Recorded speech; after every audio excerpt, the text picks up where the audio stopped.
Hi and welcome to another video on Hillman Imp engines. Don't turn your phone upside down. It's not your phone, it's me.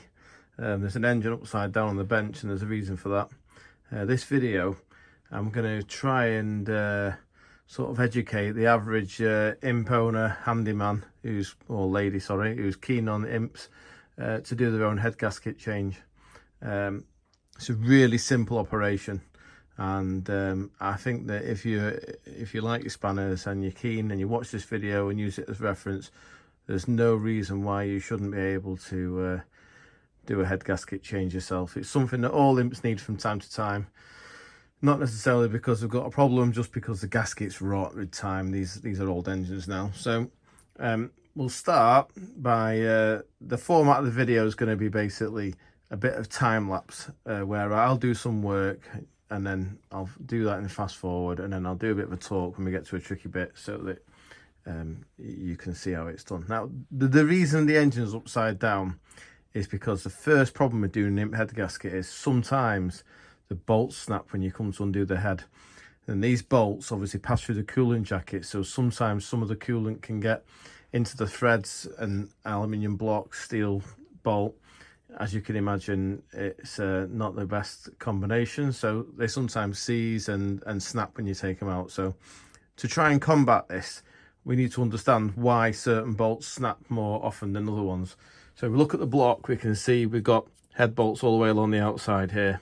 There's 5, and then 5 on the other side, 10 head bolts in total. Now these end ones, and on the other side of the block, are blind, as in they go into a hole that's got a blind end. So these ones tend to come out, these 4 and 2 on the other side. But the middle 6 here, they're open to the atmosphere. You can see the back of the thread there.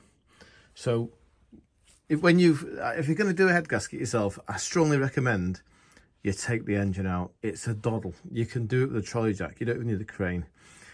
Taking the engine out, I won't go through that, because if you can't do that, you won't be able to do the head gasket. So what I'll say, get the engine out.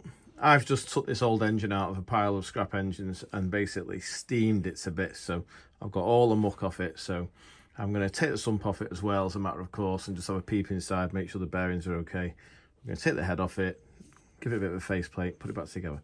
Anyway, I'm diverting now. But what I was going to say, the reason it's upside down, these middle bolts here, they're open to atmosphere. So what I did, or what I'm doing, is I'm basically filling a little well at the back with WD-40, and I'll leave the engine upside down. Obviously I've drained the oil out of the engine, and this way the penetrating fluid will seep into the threads. So hopefully when we come to undo the head bolts, they'll just all unwind. Anyway, I've done the same on the other side, by the way. So we just put some along here. Oh, I'm not very good at aim, am I? There, and it's not very easy looking through a camera. So that's the 3 on that side as well. So we'll let them soak. Tomorrow morning I'll come in and then we'll start taking it apart. Cheers. Hi and welcome back to the imp cylinder head gasket replacement for the keen home mechanic. I put the engine on a box, little wooden box. Just as you'll know, the imp has a triangular shaped sump, so it's really hard to balance on anything. But if you put it on one of these little boxes, easy knock them up out of a bit of old wood. Great, you can work on the engine. Now, I've just took the cam cover off. Before I strip the engine down, I thought I'd do a little bit of an explanation on the cam timing and the ignition timing. People get really confused about things. It's really a really simple operation. And before we take an engine apart, it's always sort of a good practice to find a reference for TDC. So we've put it on top dead center, and we can see that the camshaft is firing number 1 cylinder, because both lobes are off lift. So both the valves are shut, the cylinder has compressor gases, and the rotor arm is ready to fire number 1 cylinder and send it round. So on an imp, we have a TDC marker on the front pulley. These are quite well available from the imp spares people who haven't got one on yours. And also, if I bring it around to TDC properly, you'll see the camshaft, I've just wiped it a bit, has a scribed line which lines up with with the top of the cylinder head. Can you see it? So we're on TDC down here. Oh, just zoomed in a bit badly, that. There. And there. And when we put it back together, we'll make a proper reference with a bit of paint mark for the piston at the top of the cylinder, because it'd be easy to do with the head off. So, not going too complicated. The rotor arm fires the cylinders via a distributor cap and a point system. Obviously, we haven't got the cap on at the moment, but what I can show you is for every 180 degrees of rotational movement of the crankshaft, the camshaft will move around to the next cylinder. So we can see that they've heard of the firing order 1342. We've just fired number 1 cylinder. The next cylinder after 180 degrees of rotation is number 3. And if I go another 180, next cylinder for that is number 4. And then another 180, and the next cylinder is number 2. So that's where your firing order 1342 comes from. It's dictated by the position of the lobes on the camshaft. We'll talk a bit more about it when we've got the head off and you can see the position of the cylinders, but we won't go too crazy on all that now. What we'll do is start to take it apart. Like I say, before you take it apart, get your piston on number 1 and 4 at the top. Get your scribe line to the end of the cam cover. Make sure that, make a reference here, so just put number 1 cylinder so we know that's number 1. And yep, we'll start taking it apart. Right, we're going to take the cylinder head off now. I've just watched the other video, the last one I made, which was we discussed the cam position and TDC, etc. Now, the eagle-eyed ones amongst you will notice this isn't the same engine that I've been working on, and the reason for that is we had a minor technical glitch where I forgot to press record when I did the video on removing the head bolts. So what I've done is I've got another engine out the scrap bin and I brought it on the bench here. So for this one little video of 5 minutes where we take the cam carrier off and the head bolts out, this isn't the same engine obviously that you saw earlier on or that you see later on in the video, but it shouldn't affect it anyway. So we're just going to start by taking the cam sprocket off. Now it has a couple of little tab washers that you need to knock back. I've only got one. And then we're going to crack the front bolt, he says, and do that by basically I just use a screwdriver so to lock up the front sprocket. There's a holes in the front of it, makes it really easy, he says. So lock it up, just crack that, and then you can remove that. And I also find it's good practice to remove the dowel pin as well whilst you take the sprocket off, because if the dowel pin that locates the position falls into the sump, it can be a bit of a pig if it's in the car to try and fish it out with a magnet.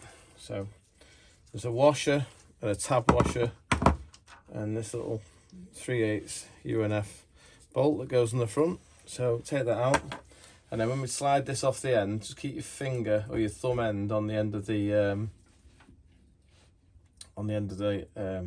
dowel there so it doesn't fall out. And what I do is I take the chain off and hook it around the top of the first carrier cap, put the sprocket down here, and then I've got access to this. Now these are sometimes tight, this one's loose, so I'll just wiggle him out. That's your little location dowel for the cam sprocket. Put that somewhere safe.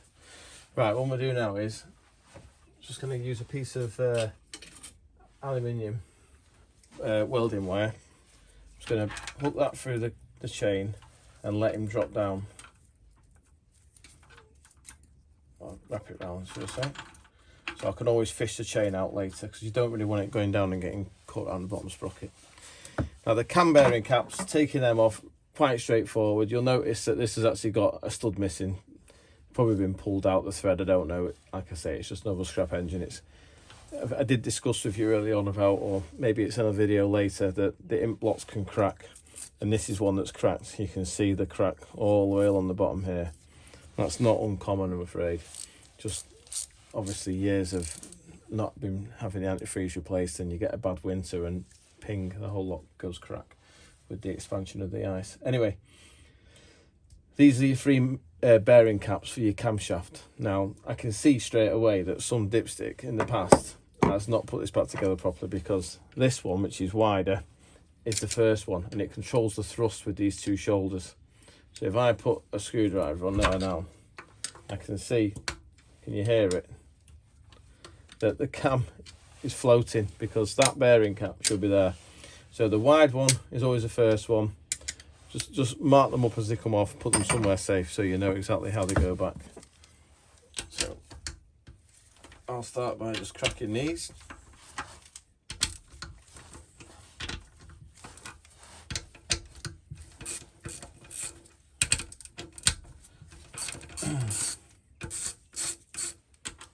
Now, whilst you're undoing these, the cam starts to push up, because it's obviously got the valve springs pushing the camshaft. So we'll try and lift it evenly so as not to bend or try and break the camshaft. Very unlikely that you'll break it with the spring pressure we've got from the little Imp valve springs, but it's just good practice to lift it uniformly and stop it from pinching anywhere on the way up. I can see that's lifting up nicely.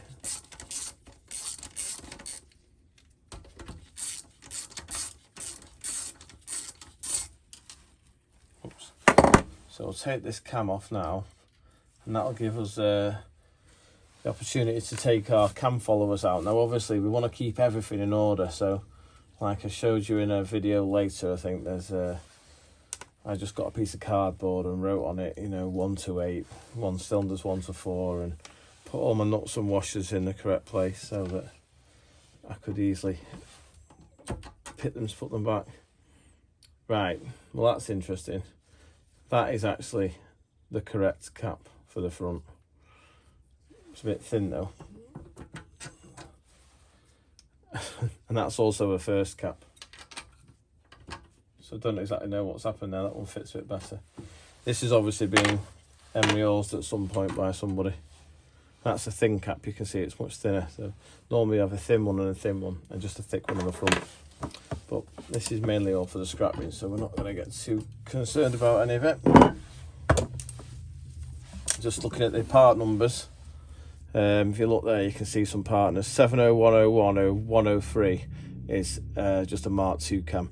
If the last 3 digits are 157, that's the sport cam.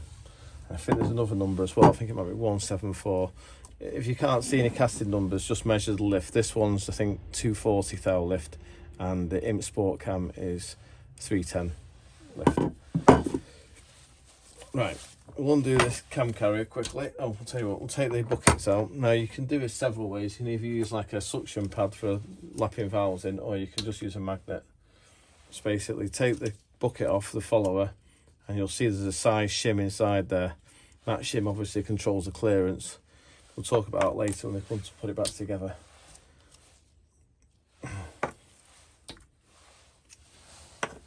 Right, something interesting here that I was going to talk about as well.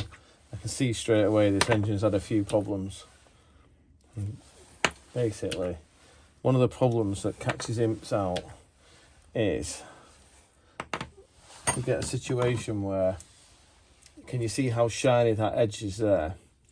What's happened is, if I take the shim out, can you see a silver line inside the actual bucket?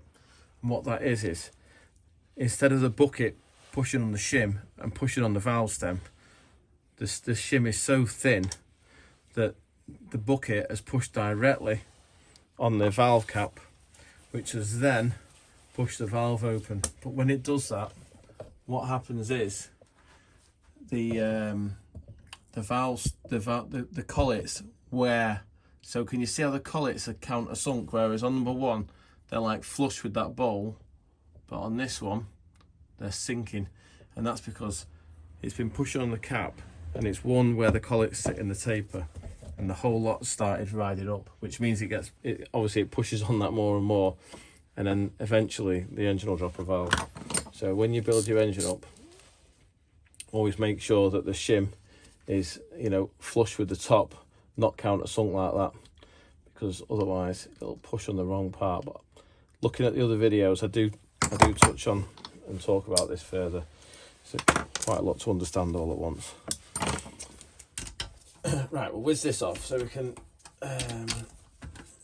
do the head bolts. Now I'm hoping these head bolts are all just going to come out. Obviously we'll switch back to the old videos then, which will be the first engine that you saw has been taken apart, not this substitute one, and hopefully it'll all make sense and drop back in smoothly, so there's no holes in the method, so you can copy it yourself at home. So again, no particular sequence now because we haven't got any pressure on the cam carrier from the valve springs because the cam's now removed. So we'll just remove this.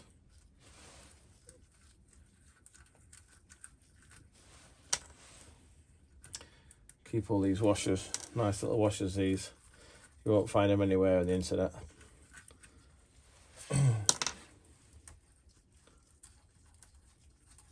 See, these cam bearings have had a bit of a hard time as well. I think this has been, it's done the rounds, this engine. So, the cam carrier slides off, like this, and then you can see the oil channel that feeds the bearings, and it also feeds these two, and this one feeds the cam follower area with oil, and obviously the rest of it's all splash.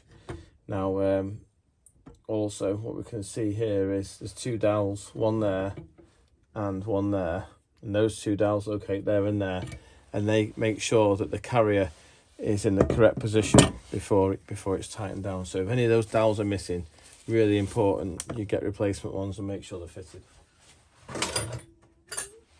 I'll just pull these front nuts off for the timing chest first, and then we'll see if the head bolt's removed. Now I think this has been apart, so I don't think this one will be a problem.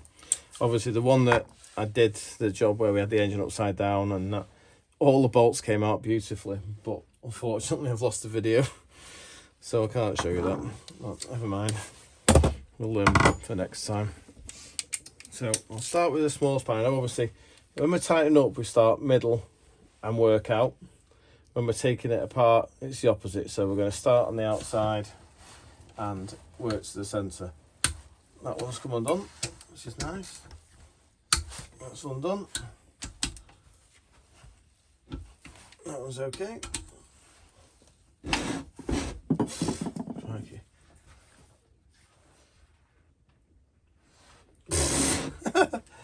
That's a bit tight, that one. Get a bigger bar on it.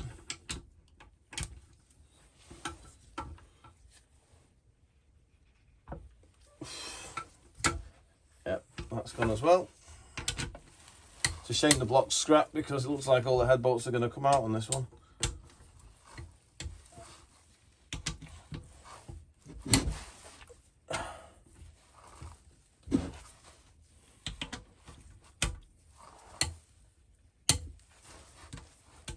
Right, brilliant. Looks like all the head bolts have come undone. So we'll wind them out now, and then the next time you see me, we'll be back on the other engine with the oil drain pipe, etc., and we'll continue from there.